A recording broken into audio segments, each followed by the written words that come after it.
मैं CS Dotasara principal government Bangur college Didwana पे विद्यार्थियों, आज हम बीकॉम पार्ट 3 के ABST paper first income tax law and accounts विषय के income from capital gains topic पर चर्चा करने जा रहे हैं। आज हम करमुक्त पूंजी लाभ, पूंजी संपत्ति प्राप्ति की लागत इत्यादि पर चर्चा करने जा रहे हैं। प्रिय विद्यार्थियों, करमुक्त पूंजी लाभ दो प्रकार के होते हैं। नंबर 1 है बिना शर्त करमुक्त पूंजी लाभ और नंबर 2 है विनियोग करने की शर्त पर करमुक्त पूंजी लाभ। नंबर 1 बिना शर्त करमुक्त पूंजी लाभ। इस श्रेणी में वे पूंजी लाभ आते हैं जिनको करमुक्त कराने के लिए विक्रय प्रतिफल अथवा पूंजी लाभ के किसी भाग का विनियोग करना आवश्यक नहीं होता। ये स्वतः ही धारा 10 की विभिन्न उपधाराओं के तहत करमुक्त होते हैं।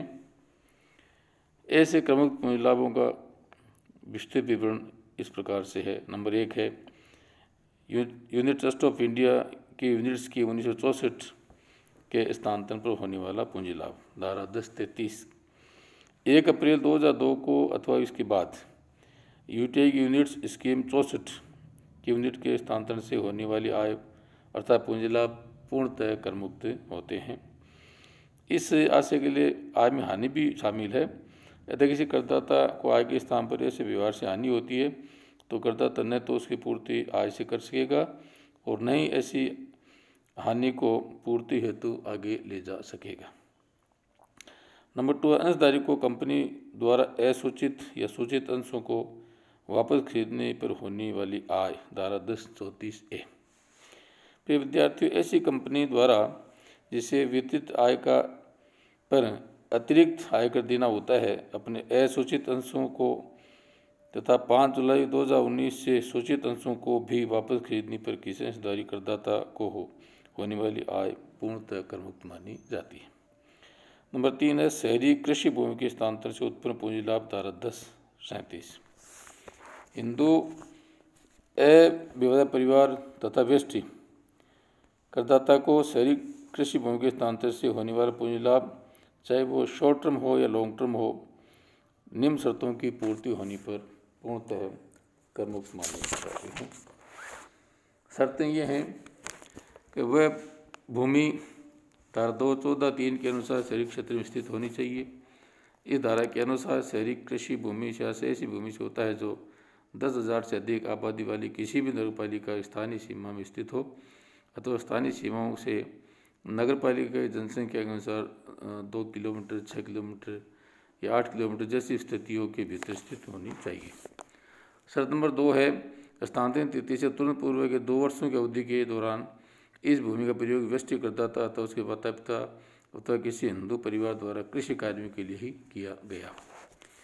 अगली शर्त है ऐसे स्थानांतरण या तो किसी कानून के अंतर्गत अनिवार्य अधिग्रहण के रूप में हुआ हो अथवा ऐसे स्थानांतरण का प्रतिफल केंद्र सरकार या रिजर्व बैंक ऑफ इंडिया द्वारा निर्धारित किया गया हो अथवा अनुमोदित कर दिया गया।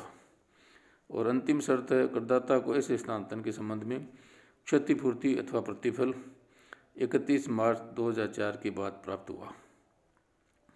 इस उपधारा के उद्देश्यों के लिए क्षतिपूर्ति अथवा प्रतिफल में किसी न्यायालय, ट्रिब्यूनल अथवा किसी अन्य सत्ता द्वारा बढ़ाएगी या पुनः बढ़ाएगी क्षतिपूर्ति अथवा प्रतिफल भी शामिल है।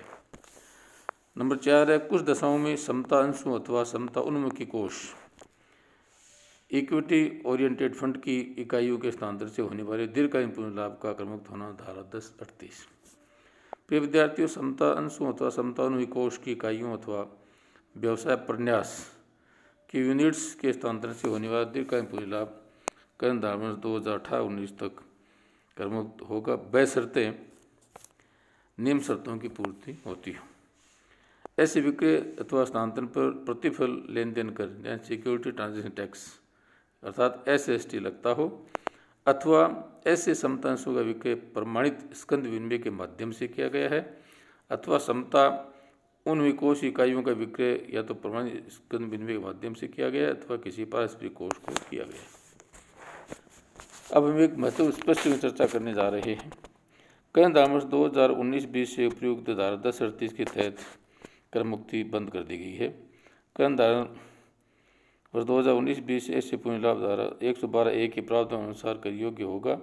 धारा 112A के प्रावधानों को कर की गणना, कर की दरें, छूट तथा राहत नामक अध्याय में आगे स्पष्ट किया गया है। संक्षेप में धारा 112A के प्रावधान इस प्रकार से है।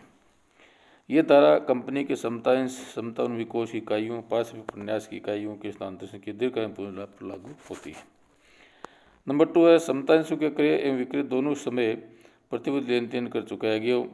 यदि ऐसे अंश 1 अक्टूबर 2004 से पूर्व प्राप्त किए गए हो तो प्राप्ति के समय प्रतिबद्ध लेन देन कर चुकाने की शर्त लागू नहीं होगी। इस प्रकार कुछ अधिसूचित परिस्थितियों में भी इस शर्त का लागू होना आवश्यक नहीं होगा।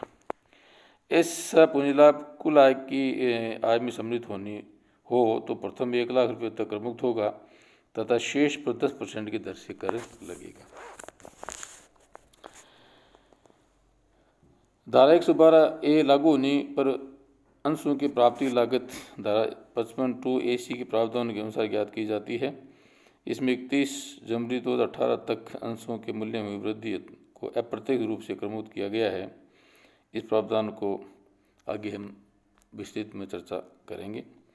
इस धारा के लागू होने पर प्राप्त करने की लागत को निर्देशित नहीं किया जाता। इंटरेस्ट कॉस्ट नहीं, सिंपल कॉस्ट ही घटाई जाती है। नंबर 2 है विनियोग करने के आधार पर करमुक्त पूंजी लाभ। इस श्रेणी में वे लाभ आते हैं जिनको करमुक्त कराने के लिए विक्रय प्रतिफल अथवा पूंजी लाभ को निर्दिष्ट तरीके से निर्दिष्ट सीमा तक विनियोग करना आवश्यक है। यदि कोई विनियोग नहीं किया जाए तो ये पूर्णतः कर योग्य होंगे। यदि विनियोग आंशिक रूप से किया जाए तो आंशिक रूप से करमुक्त होंगे। इसका उल्लेख हम धारा 54 से 54GB तक में विस्तृत में चर्चा करेंगे। अब हम फुल वैल्यू ऑफ कंसिडरेशन पर चर्चा करने जा रहे हैं। प्रिय विद्यार्थियों, प्रतिफल का संपूर्ण मूल्य। प्रतिफल के संपूर्ण मूल्य से ऐसे मूल्य से है जो किसी पूंजी संपत्ति का हस्तांतरण करता प्रतिफल के रूप में प्राप्त करता है अथवा प्राप्त करने का अधिकार रखता है। संपूर्ण मूल्य से विवरण न तो उचित बाजार मूल्य से है, न प्रतिफल की पर्याप्तता से है। प्रतिफल के संपूर्ण मूल्य के संबंध में निम्न तथ्य महत्वपूर्ण है जिनको ध्यान में रखना अति आवश्यक होता है। नंबर 1 है प्राप्य प्रतिफल में किसी प्रकार की कटौती नहीं दी जाएगी तथा प्रतिफल का संपूर्ण मूल्य ही पूंजी लाभ गणना का आधार रहेगा। नंबर 2 है यदि स्थानांतरण का प्रतिफल मुद्रा के अलावा संपत्ति रूप में प्राप्त होता है तो प्रतिफल का संपूर्ण मूल्य लिया जाएगा। यदि गत वर्ष में संपूर्ण प्रतिफल का केवल एक भाग ही प्राप्त होता है तब भी पूंजी लाभ की गणना के लिए प्रतिफल का संपूर्ण मूल्य ही आधार रहेगा। अनेक दशाओं में वास्तविक प्रतिफल के स्थान पर माना गया संपूर्ण प्रतिफल ही पूंजी लाभ की गणना का आधार होता है। एक अनिवासी करदाता के द्वारा ऐसे बॉन्ड्स अभिदत्त किए गए थे जो भारतीय कंपनी द्वारा जारी किए गए हों एवं जिनका मूल्य रुपये में दिखाया गया हो। ऐसे बॉन्ड्स का शोधन करते समय भारतीय मुद्रा के अधिमूल्यन यानी एप्रिसिएशन के कारण होने वाले लाभ को प्रतिफल का संपूर्ण मूल्य ज्ञात करने के लिए ध्यान में नहीं रखा जाएगा। विभिन्न दशाओं में प्रतिफल के संपूर्ण मूल्य को निम्न चार्ट द्वारा भी आसानी से समझा जा सकता है, जिसमें हम चर्चा करेंगे। नंबर 1 है पूंजी संपत्ति के विक्रय किए जाने पर उसके विक्रय मूल्य को संपूर्ण प्रतिफल माना जाता है। पूंजी संपत्ति की अदला बदली यानी एक्सचेंज करने की दशा में विनिमय की तिथि को बदले प्राप्त संपत्ति का उचित बाजार मूल्य जो होगा उसको प्रतिफल का संपूर्ण मूल्य माना जाएगा। नेक्स्ट है पूंजी संपत्ति को व्यापारिक रहती में परिवर्तित करने पर परिवर्तन तिथि का उचित बाजार मूल्य उसका उचित प्रतिफल माना जाएगा। नेक्स्ट है साझेदार अथवा सदस्य द्वारा फर्म या व्यक्तियों के समुदाय को पूंजी संपत्ति में संपत्ति का हस्तांतरण करने की दशा में फर्म अथवा व्यक्तियों के समुदाय की पुस्तकों में उस संपत्ति का जो मूल्य दर्ज किया गया जाता है उसे ही उसका संपूर्ण मूल्य माना जाता है। नेक्स्ट है फर्म अथवा व्यक्तियों के समुदाय के विघटन पर साझेदार अथवा सदस्य पूंजी संपत्ति का वितरण करने की दशा में वितरण तिथि को संपत्ति के उचित बाजार मूल्य को ही उसका प्रतिफल का संपूर्ण मूल्य माना जाता है। नेक्स्ट है पूंजी संपत्ति का अनिवार्य अधिग्रहण किए जाने की दशा में प्राप्त या प्राप्य क्षतिपूर्ति राशि को उसका संपूर्ण प्रतिफल का मूल्य माना जाता है। नेक्स्ट है कंपनी के समापन पर अंशधारियों को नगद राशि एवं संपत्ति प्राप्त होने की दशा में वितरण की तिथि को अन्य संपत्तियों का बाजार मूल्य तथा नगद राशि का योग, इसमें से संचित लाभों में से वितरित राशि जिसे धारा 222C में लाभांश माना गया को घटा दिया जाएगा और शेष को उसका प्रतिफल का उचित मूल्य माना जाएगा। नेक्स्ट है कर्मचारी स्टॉक विकल्प योजना के अंतर्गत कर्मचारी को आवंटित अंश उदाहरण पत्रों का उपहार आदि रूप में स्थानांतरण किए जाएंगे दशा में उपहार या स्थानांतरण तिथि को संपत्ति का उचित बाजार मूल्य जो होगा उसी को उसका प्रतिफल का उचित मूल्य माना जाएगा। अब हम धारा 50C की चर्चा करने जा रहे हैं। कुछ दशा में भूमि अथवा भवन के पूर्ण प्रतिफल का निर्धारण। इस धारा के प्रमुख प्रावधान इस प्रकार से हैं। यह धारा केवल भूमि तथा भवन दोनों के स्थानांतरण पर प्राप्त अथवा प्राप्त प्रतिफल के से संबंधित है। धारा 50C यदि किसी भूमि भवन अथवा दोनों के स्थानांतरणकर्ता को प्राप्त अथवा प्राप्त प्रतिफल स्टाम्प ड्यूटी के निर्धारित या निर्धारण योग्य अथवा अपनाए गए मूल्य से कम है तो स्टाम्प ड्यूटी के निर्धारित या निर्धारण योग्य अथवा अपनाया गया मूल्य उस संपत्ति के स्थानांतरण का पूर्ण प्रतिफल माना जाएगा। परंतु यदि संपत्ति के स्थानांतरण का प्रतिफल निर्धारित करने वाले अनुबंध की तिथि एवं ऐसे स्थानांतरण के पंजीकरण की तिथि समान नहीं हो तथा प्रतिफल संपूर्ण या आंशिक राशि अनुबंध की तिथि को या उसे पूर्व प्राप्तकर्ता के खाते में जमा होने वाले चेक से या प्राप्तकर्ता के खाते में जमा होने वाले बैंक ड्राफ्ट से या बैंक खाते माध्यम से इलेक्ट्रॉनिक समाशोधन विधि या निर्धारित अन्य इलेक्ट्रॉनिक माध्यम से प्राप्त हो तो अनुबंध की तिथि को स्टाम्प ड्यूटी के लिए निर्धारण योग्य मूल्य को ही उस संपत्ति का पूर्ण प्रतिफल माना जाएगा। परंतु यदि स्टाम्प ड्यूटी के लिए स्टाम्प मूल्यांकन अधिकारियों द्वारा निर्धारित निर्धारण योग्य अथवा अपनाया गया मूल्य स्थानांतरण के परिणाम स्वरूप प्राप्य या उपार्जित प्रतिफल के 105% से अधिक नहीं हो तो प्राप्त प्रतिफल को ही धारा 48 के उद्देश्यों के लिए स्थानांतरण का पूर्ण प्रतिफल मान लिया जाएगा। नेक्स्ट है यदि करदाता या निर्धारण अधिकारी के समक्ष यह दावा प्रस्तुत करता है कि स्टाम्प ड्यूटी के लिए निर्धारित मूल्य संपत्ति के बाजार मूल्य से अधिक है तथा करदाता ने किसी प्राधिकारी अथवा न्यायालय से अपील नहीं की है अथवा पुनर्विचार के लिए आवेदन नहीं किया है तो निर्धारण अधिकारी उस संपत्ति के मूल्य निर्धारण कार्य मूल्यांकन अधिकारी को सौंप सकता है। यदि मूल्यांकन अधिकारी द्वारा निर्धारित उचित बाजार मूल्य स्टाम्प ड्यूटी के निर्धारित मूल्य से कम है तो मूल्यांकन अधिकारी द्वारा निर्धारित उचित बाजार मूल्य को ही उस संपत्ति का पूर्ण प्रतिफल माना जाएगा। परंतु मूल्यांकन अधिकारी के द्वारा निर्धारित उचित बाजार मूल्य स्टाम्प ड्यूटी के निर्धारित या निर्धारण के मूल्य से अधिक है तो स्टाम्प ड्यूटी के निर्धारित या निर्धारण के मूल्य ही उस संपत्ति का पूर्ण प्रतिफल माना जाएगा। कंपनी के उद्धत अंशों यानी कोटेड शेयर्स के अलावा अन्य अंशों के स्थानांतरण पर पूर्ण प्रतिफल के संबंध में विशेष प्रावधान धारा 50CA में किया गया है जो इस प्रकार से है। यदि करदाता द्वारा कंपनी के उद्धत अंशों के अलावा अन्य अंशों का पूंजीगत संपत्ति के रूप में स्थानांतरण किया जाता है तथा स्थानांतरण के परिणाम स्वरूप प्राप्त अर्जित प्रतिफल निर्धारित विधि से ज्ञात अंशों के उचित बाजार मूल्य से कम है तो ऐसे निर्धारित उचित बाजार मूल्य को ही संपत्ति के स्थानांतरण का प्राप्य या उपार्जित पूर्ण प्रतिफल माना जाएगा। कुछ दशाओं में उचित बाजार मूल्य को प्रतिफल का संपूर्ण मूल्य माना जाना। कई धारा 2013-14 के लिए नई धारा 50D जोड़ी गई है।